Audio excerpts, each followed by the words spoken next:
আচ্ছা, তো এবারেও আষাঢ় মাসের অর্থাৎ অমাবাস্যার পর এই আষাঢ় মাসের দ্বিতীয়াতে রথযাত্রা উপলক্ষে চারিদিকেই হৈ হৈ রব। এবার আবার দীঘাতেও শুরু হয়েছে রথযাত্রা।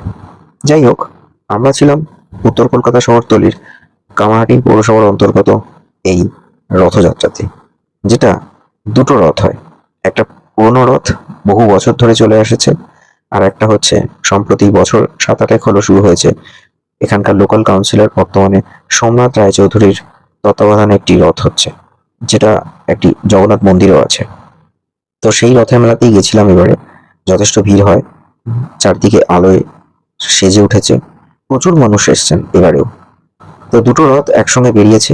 বিকেল থেকে যে রথটা চলছিল সেটা ফিরে যাচ্ছে সামনে যে গুচিন্দা দেবীর মন্দির আছে সেখানে, অর্থাৎ মাসির বাড়ি। আর এই রথটি দেখছেন, এটি হচ্ছে এই বেলঘড়িয়া চত্বরে সব থেকে পুরনো রথ। বহু বছর ধরে এই রথটি এখানে আছে।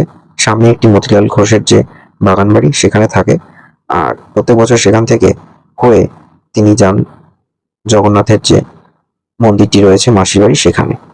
তো সারা বছর জগন্নাথ একটি পাশেই, অর্থাৎ সরস্বতী প্রেসের আগে একটি মন্দির আছে, সেখানে নিত্য পুজো হয়ে থাকে। আর তারপর এই রথের দিন তিনি রথে চড়ে তার মাসির বাড়িতে যান। তো সব মিলিয়ে দেখতে গেলে এই কামারহাটি বেলঘড়িয়া চত্বরে দুটি বড় রথ হয়, এবং এই মেলা চলে 8ই জুলাই পর্যন্ত, এবছর চলছে আর কি।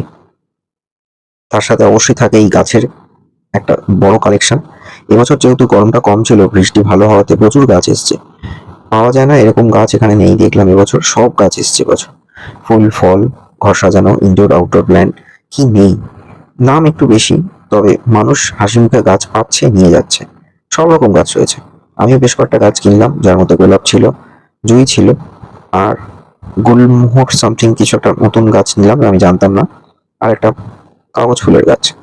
তো এই সব মিলিয়ে দেখতে গেলে রথের মেলা জমজমাট। গাছের কালেকশন আবার বসবে উল্টো রথের দিন। তো কেউ যদি মনে করেন গাছ নিতে চান, তারা উল্টো রথের দিন আসতে পারেন। উত্তর শহরতলির এটি একটি প্রাচীন মেলা, যার মধ্যে এই রথতলার পুরনো রথের রশিতে টান দিয়ে আমি নিজেও খুব মানসিকভাবে শান্তি পেয়েছি। এখানে জগন্নাথকে একদম সামনে থেকে পেলাম দেখতে, আর রথের দড়িতেও টান দিতে পেরেছি। দেখতে গেলে এই রথটিতে নয় করে প্রায় 70-80 বছরের কাছাকাছি শুনলাম নাকি প্রাচীন রথ।